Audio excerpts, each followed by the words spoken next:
नमस्कार। आज हम एक बहुत ही दिलचस्प सफर पर निकलने वाले हैं।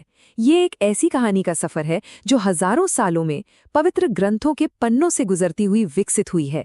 ये एक साधारण मछली के विष्णु का पहला अवतार बनने की एक अविश्वसनीय यात्रा है। ये है मत्स्य, वही रूप जिसे आज हम सब विष्णु के पहले अवतार के तौर पे जानते हैं।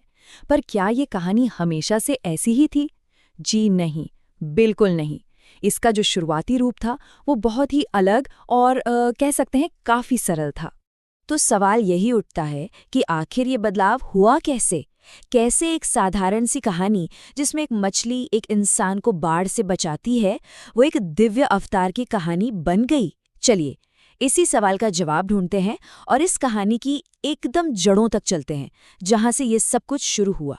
तो इस कहानी की शुरुआत किसी बड़े महाकाव्य जैसे महाभारत या रामायण में नहीं मिलती।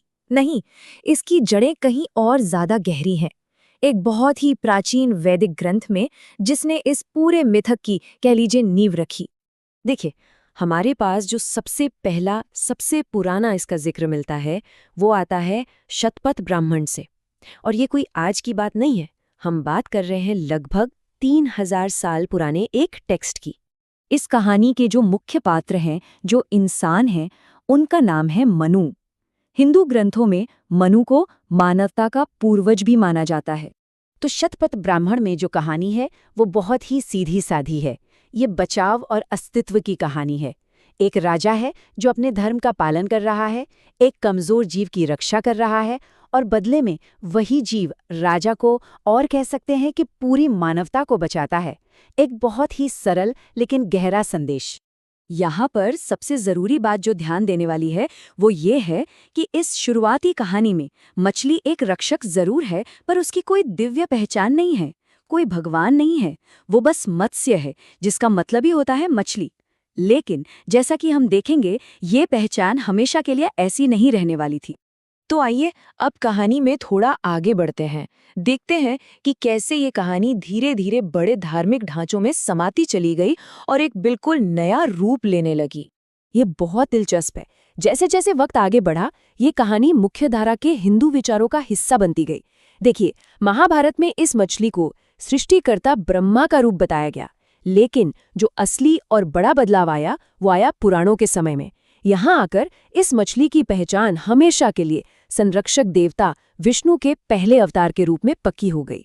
और ये बदलाव सिर्फ कहानी का बदलाव नहीं था, ये उस दौर के धार्मिक विचारों को भी दिखाता है, जहां विष्णु की भूमिका धर्म के रक्षक के तौर पर सबसे अहम हो गई थी। अच्छा, तो अब जब पुराणों में ये तय हो गया कि ये मछली विष्णु का अवतार है, तो कहानी का मकसद भी बदल गया। अब मिशन सिर्फ किसी एक इंसान की जान बचाने तक सीमित नहीं रहा, बल्कि इससे कहीं ज्यादा बड़ा और गहरा हो गया।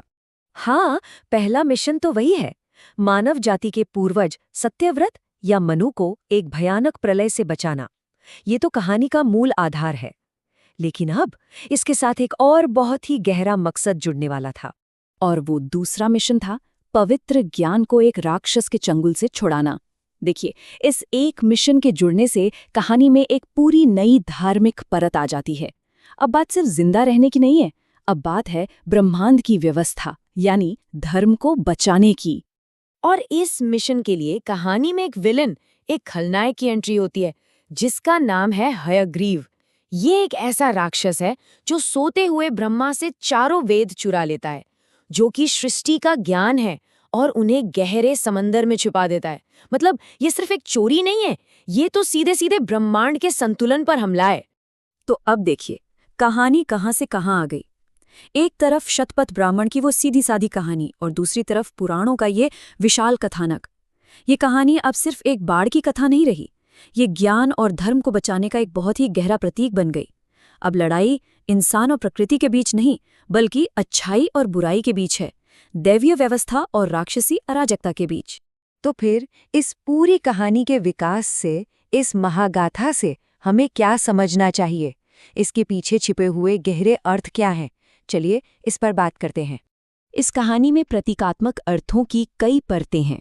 एक तरफ तो ये जीवन की जलीय उत्पत्ति की ओर इशारा करती है कि जीवन पानी में ही शुरू हुआ।